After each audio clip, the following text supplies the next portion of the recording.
Masih inget nggak kelas pertama di sana apa aja? Ingat dong. Kelasku pastinya Zumba sebagai rumah pertamaku.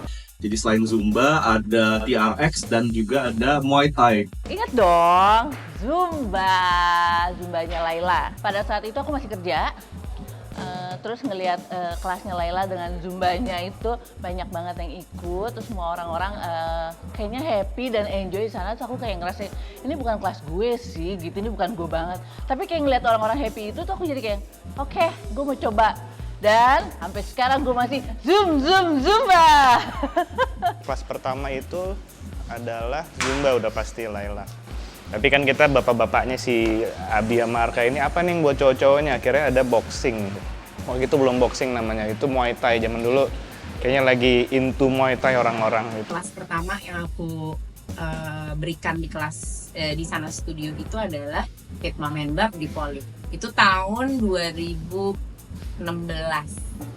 Harinya tuh kayaknya aku lupa harinya apa ya, tapi kita di jam-jam lumayan jam off lah gitu, karena memang kan kita waktu itu baru mulai nyoba ya gitu. Okay, how has the studio transformed you personally?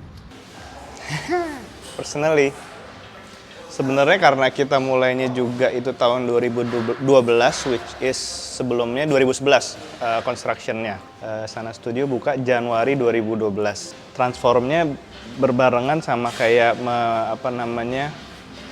punya anak gitu. Jadi benar-benar ngerasain gimana menjadi bapak, ngebangunnya dari kecil sampai sekarang mungkin 13 tahun, ada sakitnya, ada masa-masa suramnya. Sebenarnya lebih happy aja sih gitu. Di tengah-tengah itu kita menemukan obstacles dan akhirnya memilih bener, yaudah kita emang ngebangun Sana Studio, dan ini membuat aku menjadi jauh lebih baik dibanding dulu gitu pas awal-awal kita buka ataupun jauh sebelumnya gitu. Sana Studio membuat gue berkembang menjadi orang yang menjadi bagian dari hal yang lebih besar dari gue sendiri.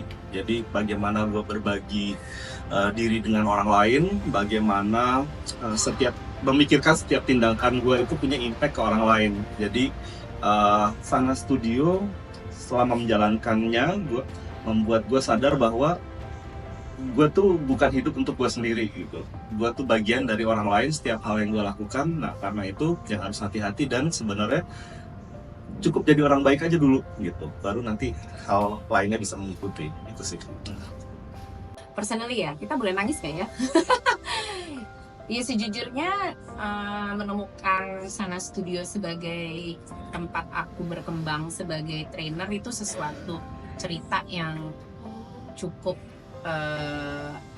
cukup banyak memberikan kesan-kesan. Tapi yang jelas it has given me the place and the power and the authority to be to be productive, I guess. Sedangkan padahal waktu itu di saat itu aku lagi cukup bergumul dengan yang namanya postpartum syndrome, beda dong, PPD ya, postnatal depression. Nah itu yang membuat aku sebenarnya kayak mencari the whys and the reason for me to get back on my feet gitu. Karena di tahun itu tuh cobaan aku cukup banyak sih, nggak cuma dari kehamilan itu sendiri, postnatal itu sendiri, tapi akhirnya aku juga jadi harus lebih aktif ya untuk mengembangkan diri. Jadi ternyata aku baru tahu bahwa aku tuh mendapatkan calling sebagai trainer, not just fitness trainer, tapi aku punya voice dan power yang cukup kuat untuk memberikan suatu jalan atau suatu support system untuk my fellow mothers gitu. Itu yang paling menurut aku yang membuat mengapa aku sangat mencintai pekerjaan ini sampai kayaknya pinginnya belajar terus gitu, karena I'm sure there's lots of mothers yang butuh support di kala kebingungannya dia, dan itu yang aku merasakan kalau kita bisa memberikan itu, kenapa tidak. Aku menjadi orang yang sabar, sangat sabar gitu. Secara aku orangnya temperamen banget. Aku menjadi orang benar-benar yang kayak oke, gue mendalami proses ini prosesnya emang harus pelan-pelan, pokoknya sabar banget dan aku yakin perjalananku selama ini itu membuat aku menjadi menghargai yang namanya kekeluargaan gitu kan, hubungan sesama manusia gitu, dimana saya bekerja dengan keluarga saya sendiri, jadi kayak ego dan lain-lain itu harus disampingkan dulu karena di sini tujuannya adalah kita mencari gimana caranya supaya tujuan kita itu tercapai. Banyak ya pastinya. Aku ngelihat sana itu kayak nggak boleh nangis guys. Sana itu membawa banyak cerita, membawa banyak energi yang membuat aku lebih appreciate life, lebih menghargai perbedaan, lebih makin percaya what you give is what you get. So when I see the energy glowing dengan jiwa-jiwa yang pastinya punya cerita masing-masing, tapi di balik itu garis merahnya semua adalah we're all fighters.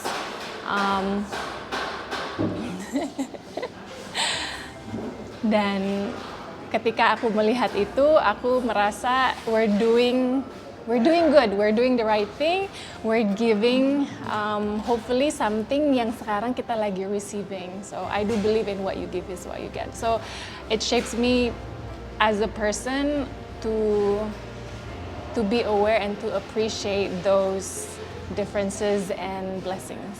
Apa mama paling challenging selama membangun sana? Paling challenging? COVID lah. Pandemi itu stresnya luar biasa sih. But then it's a blessing in disguise menurut aku karena di situ as a team we are being put into a position where there's nowhere else but to work through it gitu. Jadi di situ aku ngerasa role aku sebagai co-founder bersama tim tuh aku bener-bener merasa belong akhirnya gitu karena ternyata gue banyak banget nih bisa memberikan sumbangsi dan memang waktu itu we're one of the first, not one of the first, we're actually the first yang bisa memberikan kelas online and I remember exactly gue semalaman tuh bener-bener kayak waktu itu aku tiba-tiba nge-post aja gitu, bukan nge-post, kirim message aja ya waktu itu kayak bikin kayak flyers gitu terus cuma tulis nih kayaknya kita harus bikin kelas online, bikin aja harganya 50.000 because everyone is having difficulties to find income, tapi I'm sure kita perlu banget nih tetap melanjutkan kegiatan sana. Aku inget banget kita nyoba hari-hari ya waktu itu ya, benar-benar kita cobain semua platform, kita cari tahu, waktu itu belum ngerti Zoom itu gimana gitu kan, terus gue bisa explore, gue bisa memberikan banyak sumbangsi ke Sana Kid and Sana Studio. Di situ aku ngerasa oke, emang gue belong di sini gitu. Ternyata begitu sih. Momen buat aku paling challenging ketika kita punya cabang banyak at the same time. Jadi kita waktu itu ada Polim pastinya nomor 1, lalu cabang kedua buka itu berbarengan Cipete dan Cilandak. Kayak itu memberikan gambaran orang tua mempunyai anak lebih dari 1. For me personally, I was having a hard time to be fair ke 3 rumah tersebut. Sebagai anak pertama, Polim aku merasa tanpa sadar kayaknya aku nomor 1-kan, mengspesialkan. I put a lot of energy and expectation to the house. Lalu ketika Cipete dan Cilandak ada, I was having a hard time untuk gimana saya membagi kasih sayang yang sama ke 2 rumah, ke 2 anak ini. Lalu pandemi hits. Rasa beratnya lain lagi, rasa beratnya kayak kehilangan anak-anak kami dan belajar ikhlas and letting go as a business. Sebenarnya mungkin pada saat pandemi dibilang not doing well, enggak juga. Dari segi bisnis mungkin we were actually okay, tapi mentally we were having a hard time accepting that we have to let go, especially yaitu dia our first baby. Kita melepas Polim, and as a team itu pukulan terberat. Jadi untuk menaikkan energinya lagi, semangatnya lagi, ngejalanin usaha kami dengan kondisi yang berbeda, karena pada saat itu terjadi tiba-tiba pandemi, we lost Polim nomor 1, dan kebetulan memang Cilandak udah tutup duluan, and then kita buka di Kemang. Kita berhasil mempertahankan Kemang dan Cipete, itu pun juga Tuhan berkehendak lain, kita harus melepas Kemang. So mungkin blessing in disguise-nya kita diberi kesempatan lagi untuk membangun dan menghargai anak-anak kami yang lain, dan mungkin saat itu adalah Cipete is the only child left yang perlu kita perhatikan. And yeah, I do believe setiap situasi, setiap tantangan, setiap challenge pastinya hikmahnya ada. Dan ya buat aku, walaupun itu mungkin momennya mungkin nggak ada satu doang momen tersulit, kayaknya selalu sulit ya, kayak setiap momen sulit, kayak dari buka sampai harus melepas dan menjalankan kembali, ya sulit terus sih. Cuman ya mungkin most challenging-nya itu tadi, membagi kasih sayang dan membangun kembali ketika kita harus melepaskan. Pandemi itu challenging banget buat aku ya pribadi ya, karena bayangin aja kita harus kehilangan Polim, jagoan kita pertama gitu, habis gitu Keke gitu, kayak bayi kita gitu yang lagi mau bertumbuh gitu ya, tiba-tiba kena pandemi, terus dia harus mengalah untuk oke, bye gitu kan. Terus habis gitu pada saat masa pandemi itu kita sebagai keluarga sana yang ada di dalamnya ini tetap harus memberikan energi positif untuk semua orang, terus tetap harus menjalankan kampanye-kampanye kita, di mana sebenarnya sana sendiri masih struggle untuk survive gitu loh. Jadi bisa bayangkan ya itu betapa kayak gitu. Tapi ya alhamdulillah kayak sedikit demi sedikit terlewati, yang bisa menjadikan kita saat ini sih jauh lebih kuat, jauh lebih solid. Kayaknya setiap momennya selalu challenging, artinya selalu ada hal seru untuk dipecahkan dan kita cari jawabannya. Mulai dari awal-awal ketika setiap co-founders itu punya peran untuk menjadi semuanya. Menjadi trainers buat Laila, kalau buat yang lainnya menjadi kasir, menjadi OB, menjadi vale, menjadi admin, menjadi semua. Jadi itu hal-hal yang kita alami di awal-awal tuh, every little details. Nah tapi setelahnya sempat berjalan baik sampai akhirnya satu challenge yang lebih besar datang terus, dan sampai sekarang dia ada. Jadi sempat dari berempat co-founders yang kemudian Arka dan Laila harus pergi, dan di Jakarta hanya gue dan Yurika yang menjalankan. Nah itu salah satu challenge yang mungkin cukup berat, tapi ternyata kita bisa ngelewatin.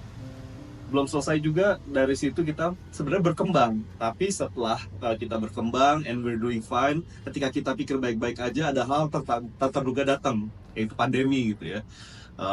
Yang hal yang kita nggak mau, kita nggak pikirkan, dan sekejap kita kehilangan Polim, kita harus shifting semuanya. Dan 5 tahun dari pandemi itu sekarang kita masih bisa berjalan, dan sekarang ada di Iskandarsyah tuh bersyukur. Proudest moments ketika setiap orang di dalamnya punya energi yang sama, yang menghidupi tempatnya, menghidupi surroundingsnya, menginspirasi surroundingsnya. Itu buat aku menjadi bangga juga bahwa tidak hanya kita menyediakan wadah yang banyak mengubah orang-orang di dalamnya, orang-orang yang mungkin di sekitarnya juga di luar itu jadi terinspirasi sama kita. Jadi gitu yang membuat kita bangga juga kayak. Proudest momennya sebenarnya ya bisa bertahan sampai saat ini sih. Itu tuh kayak ya udah deh, dengan tanpa bisa ngelaluin jatuh bangunnya gitu kan, terus habis gitu kita semua masih solid gitu kan. Itu kayak buat aku kebahagiaan yang tak terucapkan lah. Itu juga kebanggaan juga, buat pencapaian juga sih buat hidup aku sendiri sebenarnya gitu. What keeps you going in building Sunasty? by realizing that we're part of something bigger than ourselves. Jadi bagaimana Sana udah ngasih dampak baik buat diri gue sendiri untuk menjadi lebih baik, terus lebih sehat, dan terus ngejalanin kebiasaan hidup sehat, dan bagaimana setiap co-founders, setiap back office, dan semua yang terlibat di sana itu punya keinginan untuk ngeluarin sesuatu yang baru yang ngebuat orang tuh selalu pengen untuk olahraga dan hidup sehat. The community, the people in it, the team. I wouldn't ask for a better job. Jadi rumah ini bukan hanya usaha, tapi ya memang aku melihat ini rumah untuk banyak orang. Dari awal pun kami sebagai co-founders, misinya tuh bukan yuk kita berbisnis supaya kita dapat uang, supaya kita bisa sukses atau punya punya target sampai mana, enggak, tapi memang selalu gimana caranya kita bisa ngumpulin orang-orang yang energinya baik, orang-orang yang memang mau belajar, mau menjalankan hidup yang hopefully lebih sehat dan lebih baik untuk mereka.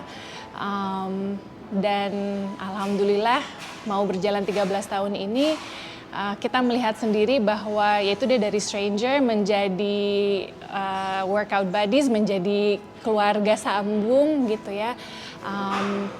Membuat kami berpikir why wouldn't ya masa kita nggak mau ngejalanin ini dengan sungguh-sungguh, dengan sepenuh hati seperti dari day one kita ngejalanin. Jadi through all the struggles yang juga kita hadapi, yang membuat kita semangat adalah jiwa-jiwa yang hadir. Salah satunya yang di balik-balik layar ini ya, salah duanya gitu ya, membuat kita semangat karena energi kalian, cerita kalian, jiwa kalian adalah bensinnya kita sih. Tentunya yang orang-orang di dalamnya itu, terus banyak kepala yang bukan bergantung tapi berprestasi di sini, banyak keluarga yang harus dihidupi. Ya udah menjadi pilihan hidupku aja, udah jalan hidupku untuk menjalankan Sana Studio ini itu kan. Jadi kan ya mau apa lagi, jalanin aja karena aku mulai kayak seperti ngedein anak. Sekarang anakku udah masuk pra remaja 13 tahun atau udah remaja 13 tahun. Ya kita harus gedein lagi sampai nanti ini tua gitu. Gimana caranya ini tetap going stronger dan not older, tapi tetap dengan nafas yang tetap membawa jiwa-jiwa yang sehat muda itu gitu. Itu yang membuatku pengen terus lanjut gitu. Dampak positifnya sih gitu, selama 13 tahun aku melihat dampak positif yang udah dilahirkan oleh Sana. Semua orang kayak merasakan dampak positifnya, dan aku juga bisa merasakan gitu efeknya buat ke semua orang, dan pengennya ini dirasakan oleh orang yang lebih banyak lagi dan lebih luas lagi. Karena aku percaya banget sama komunitas yang Sana Kit and Kin support. Karena aku percaya sekali bahwa a home away from home for postnatal mothers itu nggak banyak. It's not a lot. Dan Sana Studio sendiri mempunyai komunitas yang cukup kuat, dan majority memang kita kan perempuan ya. And then ya dengan hadirnya Sana Kit and Kin itu melengkapi Sana Studio juga gitu. Jadi kita saling melengkapi. Banyak banget klien yang datang karena Sana Kit and Kin, akhirnya dia berlangsung ke Sana Studio. Banyak juga klien dari Sana Studio tiba-tiba hamil, dia jadi klien aku. Jadi memang kliennya Sana Kit and Kin maksud aku ya. Jadi memang we're very we're very synchronized gitu, dan memang this community nggak mudah dibangun, dan menurut aku hanya Sana Studio yang mempunyai komunitas segitu kuatnya, sehingga sebenarnya buat aku masuk ke dalam komunitas Sana Studio lalu bikin Sana Kit and Kin sebenarnya udah nggak susah buat aku, tapi memang it's the same work, it's a same effort. Tapi menurut aku kalau bukan Sana Studio, I don't think I would put my eggs in one shell gitu. Jadi maksudnya memang it's because of the community. What's next for you and Sana Studio, and what are you looking forward to? What's next? Sana 2.0, Sana teenager. For me it's a bigger challenge, bigger task untuk ngejalanin ini. Tentunya juga kita pengen brandnya itu terus ada, bisa legasinya bisa terus turun ke siapapun itu, mau ke anak kita, mau teman-teman kita, mau semua yang bisa melanjutkan ini tanpa tua bersama kita. Nextnya sebenarnya Rumah Baru Sana gitu kan. Semoga dengan Rumah Baru Sana semua program-program sana bisa terrealisasi dengan baik, bisa menjadikan tempat untuk kita berkolaborasi dan terkoneksi dengan banyak komunitas yang lainnya. Karena gimana pun juga kita manusia kan makhluk sosial ya gitu kan. Kita akan menjadi individu yang lebih baik kalau kita juga terkoneksi dengan orang lain, kita bisa untuk memfasilitasi untuk semua. Ya disitulah Sana berada. Sana is for everyone. Oke, 13 tahun terakhir Sana udah menjadi bagian dari bagaimana Jakarta ini berkembang. Yang tadinya orang Jakarta tuh nggak punya kebiasaan untuk hidup sehat, mulai muncul Car Free Day, dan sekarang semua orang rasanya punya kebiasaan untuk hidup sehat gitu. Nah, suka nggak suka Sana udah jadi bagian dari itu. Dan yang menarik adalah what's next buat 10 tahun ke depan. Bisa nggak kebiasaan hidup sehat ini tuh terus berkembang, terus menular, dan bahkan sebenarnya bisa ditularkan lagi ke generasi berikut. Membuat rumah yang lebih nyaman lagi, yang bukan hanya sekedar untuk tempat berolahraga, tapi ini bisa menjadi tempat apa aja buat kamu gitu ya. One word that describes Sana. Sincere, Community. Pasti inklusif. Love. Inspiring.